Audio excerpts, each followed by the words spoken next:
Good morning. ये हमारा second part है पोएटिक डिवाइसेस का।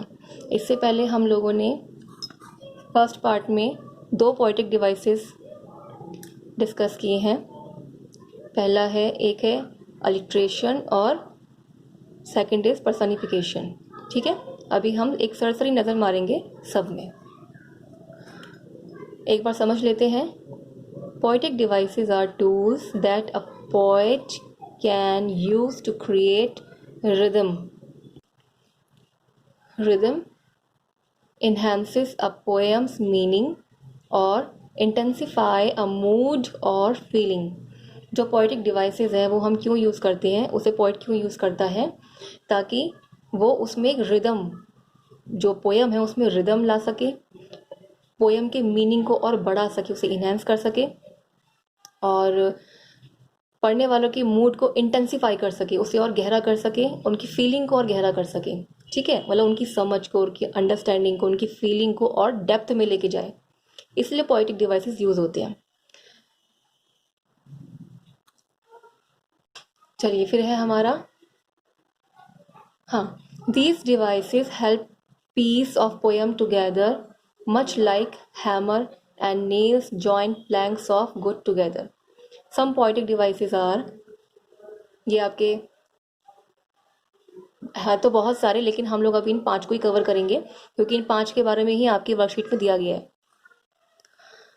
तो पहला है आपका अलिट्रेशन। इसको हम पहले समझ चुके हैं, एक बार दोबारा देख लेते हैं।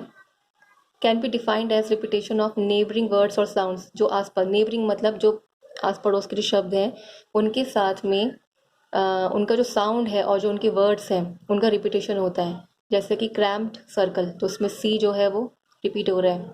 फिर है Peter Piper picked a pack of pickled pepper, तो P P P P P P. ठीक है, ये आपका अलिट्रेशन का एग्जाम्पल है। फिर है इमेजरी। इमेजरी क्या होती है इसको समझते हैं। Can be defined as the words used by poet to create a picture in your mind। ऐसे वर्ड्स का यूज किया जाता है जिससे हम उस पिक्चर को अपने माइंड में क्रिएट कर सके। एक है विजुअल इमेजरी। ऐसी कल्पना करेंगे जिसमें ऐसे शब्द होंगे जिसकी हम अपनी कल्पना में जिसको हम देख सकें, उस सीन को हम देख सकें। ऑडिटरी इमेजरी, ऐसी कल्पना करेंगे कि हम उस आवाज़ को हम अपनी कल्पना में सुन रहे हैं। स्मेल्स एंड टेस्ट, वही ऐसे शब्दों का प्रयोग किया जाएगा जिसको कि हम कल्पना करेंगे कि हाँ हम ऐसी चीज़ को स्मेल कर रहे हैं या ऐसी चीज़ को टेस्ट कर रहे हैं। Texture and feelings are imagery types. तो ये सब चीज़ें आपकी इमेजरी में आती हैं जो कि आपके सेंसेस से जुड़ी हों, ऐसे शब्द जो कि आपके सेंसेस को स्टिमुलेट करें। जैसे it was dark and dim in the forest. Dark अंधेरा, डिम मतलब धुंधला। तो अगर आप कहीं पे ऐसा पढ़ते हैं dark and dim in the forest, forest means जंगल, तो आप अपने आप ही कल्पना में सोचने लग जाएंगे, ऐसी कल्पना करेंगे कि आप ऐसे जंगल में हैं जहाँ पे अंधेरा है और एकदम धुंधला धुंधला दिखाई दे रहा है। तो ये कैसी है, विजुअल इमेजरी। अंधेरा है और धुंधला दिखाई दे रहा है, तो विजुअल इमेजेस में आएगा ये। ठीक है, फिर है second, the children were screaming and shouting. चीख रहे थे, चिल्ला रहे थे इन द फील्ड, मैदान में। तो जब भी आपने सुना, आपने पढ़ा स्क्रीमिंग एंड शाउटिंग, तो आप कल्पना करने लगते हैं कि आप ऐसी आवाज़ सुन रहे हैं चीखने चिल्लाने की। ठीक, तो screaming and shouting are auditory. Auditory मतलब सुनने वाला, ऑडिटरी इमेजेस हैं। फिर है the fresh and juicy orange is very cold and sweet. Cold ठंडा, स्वीट कैसा, मीठा। तो ये क्या है, इफेक्ट ऑफ टेस्ट है। इससे क्योंकि आपने मीठा पहले चखा हुआ है, आपको पता है कि मीठा कैसा होता है। तो जैसे ही आपने कहीं पढ़ा स्वीट, आपको किसी मिठाई की याद आ गई, आपको उसका टेस्ट याद आ जाएगा।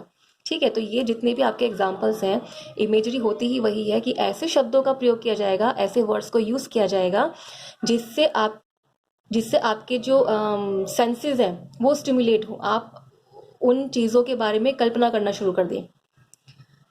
फिर है आपका पर्सनिफिकेशन। ये पहली बार वीडियो में मैंने एक्सप्लेन किया है, फिर से एक बार देख लेते हैं। ऐसी चीज़, ऐसा क्वालिटी, ह्यूमन कैरेक्टर देना किसी नॉन ह्यूमन चीज़ को। ठीक है, lightning danced across the sky, lightning होती है बिजली, डांस्ड अक्रॉस द स्काई, क्या जो बिजली है वो आसमान में डांस कर सकती है? नहीं कर सकती। देखिए lightning danced across the sky, पूरे आसमान में बिजली डांस कर रही थी, ठीक है, लेकिन ये पूरे आसमान में बिजली ने डांस किया, लेकिन ऐसा होता नहीं है। लेकिन इसका एक्चुअल मीनिंग ये है कि आसमान में बिजली बहुत बुरी तरह से कड़क रही थी। तो इस बात को कितने सिंपल और सुंदर तरीके से उन्होंने बोल दिया, lightning danced across the sky, ठीक है। My alarm clock yells at मी, यल्स का मतलब होता है चिल्लाना। मेरा जो अलार्म क्लॉक है वो मेरे ऊपर चिल्लाता है। क्या अलार्म क्लॉक किसी के ऊपर चिल्ला सकता है? नहीं चिल्ला सकता। हाँ, सुबह सुबह हमारी मम्मी हमारे ऊपर जरूर चिल्लाते हैं जब हम टाइम पे उठते नहीं हैं। तो माई अलार्म क्लॉक यल्स एट मी, इसका मतलब मेरा जो अलार्म क्लॉक है वो बजता रहता है और मैं उठता नहीं हूँ। तो देखो इसको कैसे कहा गया है, my alarm clock yells at me, मतलब बहुत तेज बजता है, मैं नहीं उठता। My house is a friend who protects me, मेरा जो घर है वो दोस्त है जो कि मुझे प्रोटेक्ट करता है, मुझे बचाता है। अब इसका सिंपल मीनिंग ये है कि जो मेरा घर है वो बहुत सेफ है। मेरा जो घर है वो बहुत सेफ है, मैं अपने घर में बहुत सेफ रहती हूँ, सुरक्षित रहती हूँ, ठीक। अब है रिपीटेशन। रिपीटेशन तो देखो आप नाम से समझ गए, जहाँ पे पुनरावृत्ति हो रही है, जहाँ पे रिपीट किया जा रहा है। Is defined as the repetition of words, यहाँ पे रिपीटेशन ऑफ वर्ड्स होती है, शब्दों की पुनरावृत्ति, शब्दों की repetition by poet to show importance of something, a literary work. किसी ऐसे शब्द का वो प्रयोग करेगा, बार बार उसको यूज करेगा जिससे उसकी इंपॉर्टेंस पता चले। जैसे कि लेट इट स्नो, बर्फ होने दो, बर्फ होने दो, let it snow. Oh woeful, oh woeful, oh woeful, oh woeful day.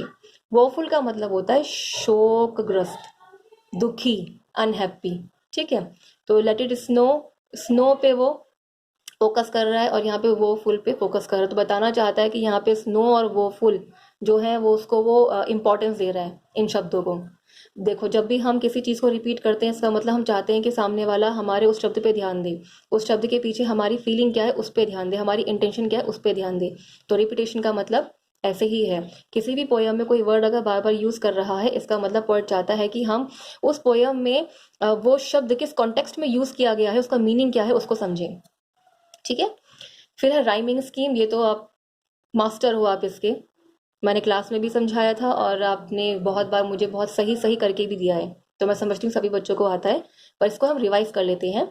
Rhyming scheme is defined as rhyming pattern that is created at the end of line of poetry, ठीक है। Line के and में जो words होते हैं वो एक pattern create करते हैं, उन पैटर्न से हमारी राइमिंग स्कीम निकलती है।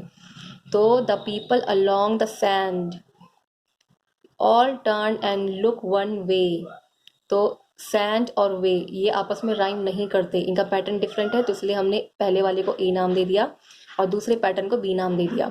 अब देखिए, they turn their back on the land, land sand से राइम कर रहा है, सैंड को हमने ए नाम दिया था, तो इस पैटर्न को भी हम ए नाम देंगे, ठीक है।